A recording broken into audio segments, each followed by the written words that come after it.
আসসালামু আলাইকুম রহমতুল্লাহ। এফতাস আলসার নিয়ে কিছু কথা বলবো। এটা খুবই কমন একটা সমস্যা। স্কিনের মধ্যে দেওয়া আছে। আমাদের মুখের ভিতরে অনেক সময় দেখা যাচ্ছে প্রথমে একটা ফুসকুড়ির মতো হয়, তারপর এটা ক্ষত হয়ে যায়। একটা ক্ষত হয়ে পরে এটা মনে করেন খুবই অস্বস্তি বোধ হয়, জ্বালা পোড়া হয়। একটু পানি খেতে গেলেও অনেক সময় জ্বালা পোড়া করে। আহ, খুবই একটা আনিজি অবস্থা হয়। তো এটার আসলে নির্ধারিত কোনো কজ নাই। হ্যাঁ, এটা অজানা কারণে হয়, বিশেষ করে যারা মানসিক ডিপ্রেশনে থাকে, বেশি চিন্তা ভাবনা করে।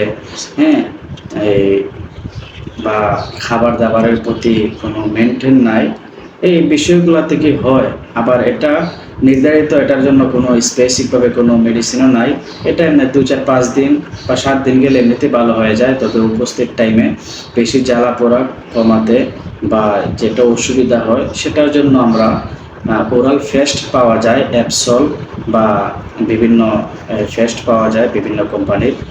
এই পেস্টগুলো আপনি ব্যবহার করতে পারেন দিন 3 থেকে 4 বার ব্যবহার করলে ইনশাল্লাহ এফতাস আলসার কমে যাবে। সবাই ভালো থাকুন, সুস্থ থাকুন।